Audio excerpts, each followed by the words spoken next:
Hello friends, నమస్తే. మన Shankara Varaprasad movie ఎలా ఉంది ఏంటి అనేది ఇప్పుడు మనం మాట్లాడుకుందాం. సో మాట్లాడుకునేది ఏముంది, మనకు ఆల్రెడీ తెలుసు. ట్రైలర్లో, టీజర్స్లలో ఏం చూపించారో అదే ఉంది.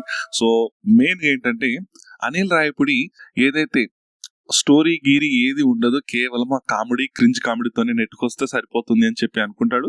సంక్రాంతిని టార్గెట్ చేసుకుంటాడు. సో అదే సంక్రాంతికి మూవీని అయితే రిలీజ్ చేయడం అయితే జరిగింది. ఈ మూవీ కూడా అలానే వచ్చింది. ఈ మూవీలో కామెడీ లేదా అంటే కామెడీ ఉంది. కామెడీ 30-35% కామెడీ ఉంది. మీకు నవ్వేస్తుంది. మిగతా అంతా రోత. ఆ రోత ఎలాంటిదంటే, అనిల్ రాయపుడి మూవీస్ లో ఎలాంటి స్టోరీ అయితే ఉండదండి.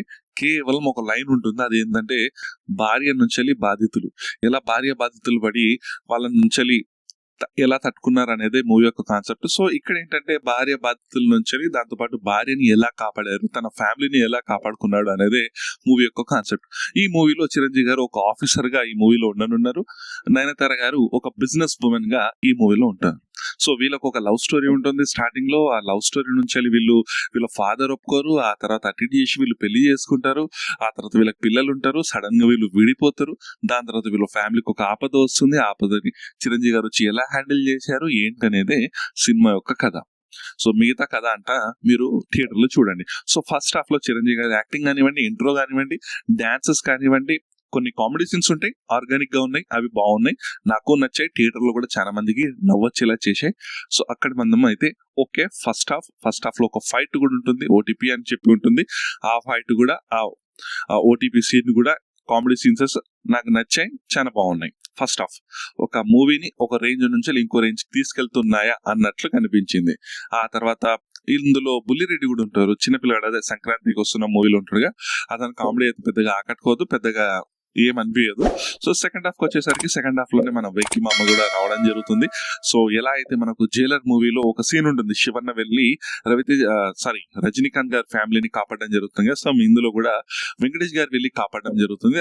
అలాంటి కొన్ని సీన్స్ అయితే ఎక్కువ. సో సెకండ్ హాఫ్ ఎప్పుడైతే స్టార్ట్ అయిపోతుందో మనకి ఎక్స్పెక్టేషన్స్ పెరిగిపోతాయి. ఎందుకంటే ఫస్ట్ హాఫ్ కాస్త డీసెంట్ గా ఉంది, కామెడీ సీన్స్ పండాయి, అండ్ యాక్షన్ సీక్వెన్సెస్ కూడా బాగున్నాయి. హుక్ స్టెప్ అనే డాన్స్ వస్తుంది, అది ఆడియన్స్ అందరికి నచ్చదు కానీ ఫ్యాన్స్ కి అయితే ఖచ్చితంగా నచ్చుతుంది. సో సెకండ్ హాఫ్ ఇంకా ఎక్స్పెక్టేషన్స్ పెరిగిపోతాయి, ఇంకా బాగుంటుందేమో చెప్పి అనుకుంటాం. వెంకీ మామ ఎప్పుడైతే వస్తాడో అప్పుడే సినిమాని పడుకోబెట్టేస్తాడు. మరి అది వెంకీ మామను తీసుకొని ఆ క్యారీ చేయలేకపోయారన్నది నాకు అనిపించింది. ఎందుకంటే కొన్ని సీన్స్ లో వెంకటేష్ గారికి ఇంకా బాగుంటుంది అన్నట్లు నాకైతే అనిపించింది పర్సనల్ గా. చిరంజీవి గారి కంటే ఎక్కువ హైప్ వస్తాయి. అంటే మీరు చూడండి, జైలర్ మూవీలో కొన్ని సీన్స్ లలో ఎలా ఉంటుందంటే, శివన్నకి ఒక ఫ్యాన్ బేస్ క్రియేట్ అయ్యేలా ఎలివేషన్స్ ఉంటాయి. అటు మోహన్ లాల్ గారికి కూడా ఎలివేషన్స్ అలా పండుతాయి. అవి అన్ని పండిన తర్వాత మళ్ళీ చిరంజీవి గారి దగ్గర రజనీకాంత్ దగ్గర ఒకలా ఉంటుంది. ఇక్కడ ఏమైపోయిందంటే, చిరంజీవి గారిదే ఓవరాల్ డామినేషన్ అన్నట్లు చూపించారు. వెంకయ్య గారు ఎప్పుడు చిరంజీవి గారిని పొగడడం, చిరంజీవి గారు వెంకయ్య గారిని పొగడడం, వాళ్ళ పాటలు వీళ్ళు పాడుకోవడం, వీళ్ళ పాటలు వాళ్ళు పాడుకోవడం, ఇదే సాగింది. నువ్వు గొప్ప అని చెప్పుకోవడమే సరిపోయింది కానీ కరెక్ట్ ఇంపార్టెన్స్ అయితే తీసుకురాలేకపోయారన్నది నాకైతే కనిపించింది. అండ్ సెకండ్ హాఫ్ వచ్చేసరికి చాలా డల్ అయిపోయింది. స్టోరీ అదే టెంప్లోలో ఉంటుంది, అవే కామెడీ సీన్స్ ఉంటాయి. కొన్ని కామెడీ సీన్స్ రాసుకున్నారు, అవి కొన్ని నాకు క్రింజ్ గా అనిపించాయి, కొన్ని ఓకే అనిపించాయి. అనిల్ రాయపుడి మెయిన్ ఏంటంటే సంక్రాంతికి ప్లాన్ చేసుకుంటాడు. సంక్రాంతికి వచ్చినప్పుడు ఫ్యామిలీ ఆడియన్స్ ఖచ్చితంగా మూవీస్కి వస్తారు. మూవీస్కి వచ్చినప్పుడు ఏంటంటే వాళ్ళకి ఏదైతే హీరోస్ ఇష్టమైన హీరోస్, చిరంజీవి గారు కానివ్వండి, బాలకృష్ణ గారు కానివ్వండి, ఇటు వెంకటేష్ గారు కానివ్వండి, నాగార్జున గారు కానివ్వండి, ఇలాంటి హీరోస్ ఉంటే ఖచ్చితంగా మూవీస్ థియేటర్స్ కి వస్తాం కదా మనం. సో అదే విధంగానే అదే తోవలో చిరంజీవి గారు దాంతో పాటు సంక్రాంతికి వస్తున్నామని చెప్పి లాస్ట్ ఇయర్ బిగ్గెస్ట్ హిట్ అయింది ఆ టైంకి. సో అలాంటి హీరో ఇందులో ఉంటే ఇంకా యాడ్ ఆన్ అయిపోతుందని చెప్పి వెంకటేష్ గారిని బలవంతంగా పెట్టినట్టే అనిపించింది. సో ఆ ఇద్దరు హీరోలు ఉండడము కాస్త ప్లస్ అయితే అని చెప్తున్నాను నేను. ఎందుకంటే ఫ్యామిలీ ఆడియన్స్ కి వాళ్ళు చూస్తేనే చాలా అన్నట్లు అనిపిస్తుంది. ఆల్రెడీ రాజాసాబ్ వచ్చింది, రాజాసాబ్ అయితే అనుకున్న స్థాయిలో అయితే లేదు. దాంతో పోల్చుకుంటే కొన్ని చోట్ల ఫస్ట్ హాఫ్ మందం, సెకండ్ హాఫ్ కాదు, ఫస్ట్ హాఫ్ మందం బెటర్ గా ఉంటుంది. సెకండ్ హాఫ్ వచ్చేసి చాలా స్లోగా ఉంటుంది. కామెడీ కూడా రొటీన్ గా కనిపిస్తుంది. రొటీన్ కామెడీ, క్రింజ్ తెప్పించేలా కామెడీ సీన్స్ అయితే ఉంటాయి. నాకు పెద్దగా ఆకట్టుకోలే. సెకండ్ హాఫ్ ఇంకా బాగుండేది. లేకుంటే ఈ మూవీ మంచి సెమీ హిట్ అయినా అయ్యేది కానీ సెకండ్ హాఫ్ బాగుండకపోవడం వల్ల ఈ మూవీ నిజంగా ఒక బిలో యావరేజ్ ఫిలిక్ గా నిలిచిపోతుంది. ముఖ్యంగా చిరంజీవి గారి యాక్షన్ సీక్వెన్సెస్ కానివ్వండి, డైలాగ్ డెలివరీ కానివ్వండి, డాన్స్ కానివ్వండి, ప్రతి ఒక్కటి బాగానే ఉంది. ఎందుకంటే ఆ ఏజ్ లో అలా చేయడం అనేది చాలా కష్టం. చాలా హీరోలు షెడ్కి వెళ్ళిపోతూ ఉంటారు. అలాంటి ఏజ్ లో కూడా అంత మంచి యాక్టింగ్ చేయడము, కామెడీ టైమింగ్ ఉండడము, డాన్స్ చేయడం అనేది గొప్ప విషయంగా చెప్పుకోవచ్చు. మెయిన్ గా ఏంటంటే ఇవి ఏమీ లేకున్నా సంక్రాంతి టైం అంటే ఏంటంటే సినిమాల టైం. అంటే సంక్రాంతి అంటేనే సినిమా, సినిమా అంటేనే సంక్రాంతి. ఈ టైంలో ఫ్యామిలీ ఆడియన్స్ థియేటర్లకు వచ్చి వాచ్ చేసే టైం. సో ఇలాంటి తరుణంలో ఇలా ఒక ఎలాంటి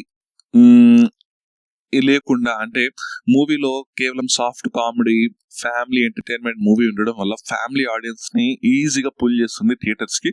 so end of the day మిగతా ఇంకా 3 మూవీస్ ఉన్నాయి.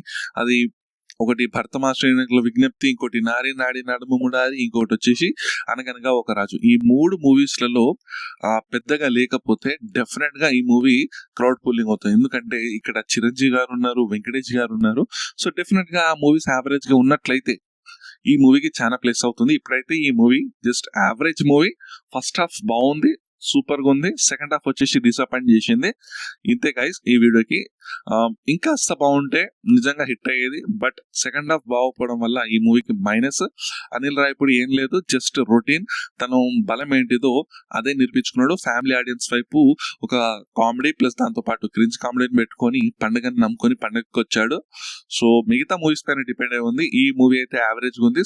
ఇంకా మిగతా 3 మూవీస్ కూడా యావరేజ్ గా ఉంటే దీనికి ప్లస్ అవుతుంది. ఒకవేళ ఏ ఒక్క మూవీ ప్లస్ అయినా కూడా బాగున్నా కూడా దీనికి అయితే ఖచ్చితంగా అయితే ఎఫెక్ట్ పడుతుంది. ఇదైతే ఒక యావరేజ్ మూవీ. ఇంతే గైస్ ఈ వీడియోకి. మీరు చెప్పండి మీకు ఎలా అనిపించింది ఈ మూవీ. మీరులో ఎవరైనా చూస్తే దీనిపైన కామెంట్ చేయండి. దీంతో పాటు ఈ వీడియోని ప్లీజ్ లైక్, షేర్, సబ్స్క్రైబ్ చేయండి అండ్ మీ యొక్క ఒపీనియన్స్ ని కామెంట్ చేయండి. ఇంతే గైస్ ఈ వీడియోకి. నెక్స్ట్ వీడియోలో మనం మళ్ళీ కలుద్దాం. అంతవరకు by bye friends, signing off.